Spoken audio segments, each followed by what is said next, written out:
Now there's two other rums. During the rum season, the different yeast and there's different processes going on.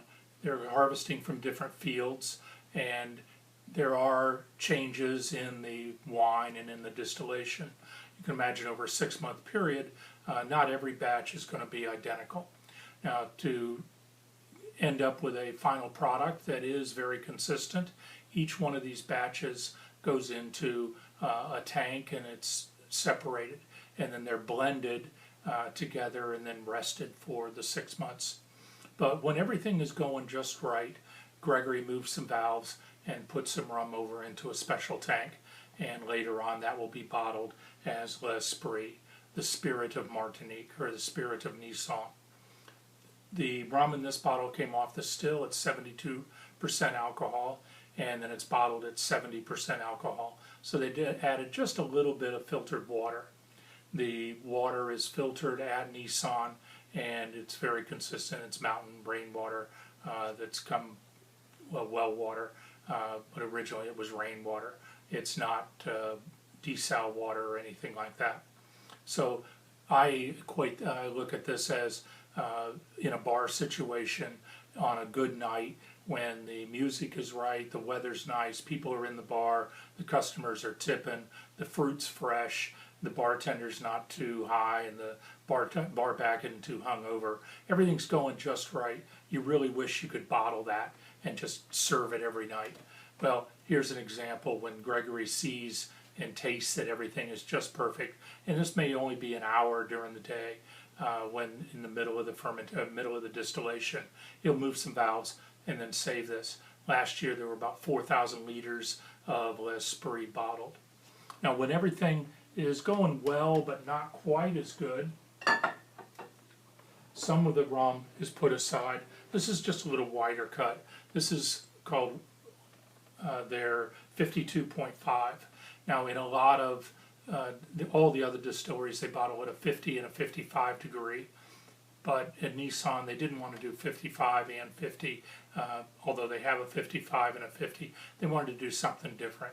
So this is bottled at 52.5% alcohol, but it's a little smaller cut than their white rum. It's got a lot of nice sugarcane flavor and aroma in the glass. I like this rum very much. But if you ever have an opportunity to taste l'Esprit, I think you're going to be blown away. It's hard to believe that this is actually a 140 proof white rum. A few years ago, the demand for old rum kept growing, and people kept coming to me and wanting more and more old rums. The Reserve Specials, a blend of rum from 4 up to 8-9 years old. But they put away some barrels. This is a 15-year-old rum. This was put in a barrel back in the 90s, and everything in here is 15 years old. And it's only aged in French oak barrels. These are about 250 liter barrels, and they're again Sigmund Moreau, French oak.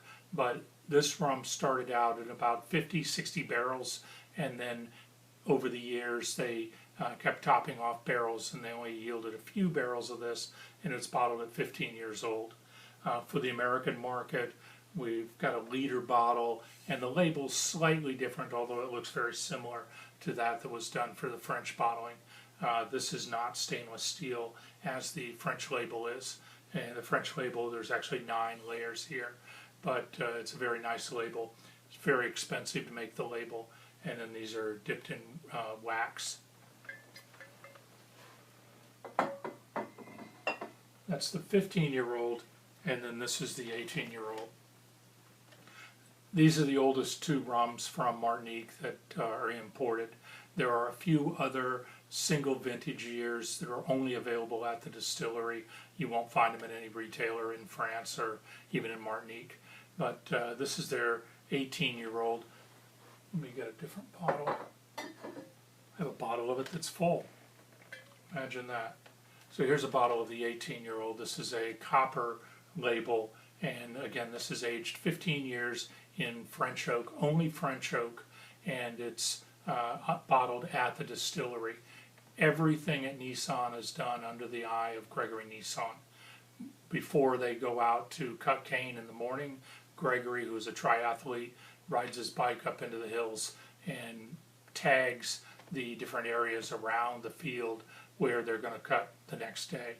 During the 6-month period, they grow different kinds of cane, different species of cane, and depending on where it is in the field, it matures at different rates. So they will go in and cut a small area, bring that back to the distillery, crush it, ferment it, distill it, and then it'll go into the stock of white rum that will end up going into one of these barrels or into one of the smaller French oak barrels to be bottled as Reserve Spécial.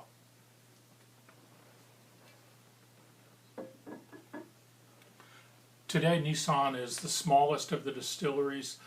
They produce about 350,000 liters a year at 50% alcohol. This is not the smallest.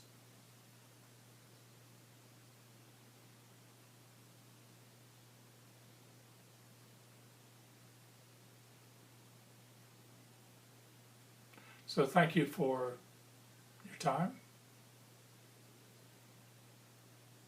So now I'll get into some of the other rums.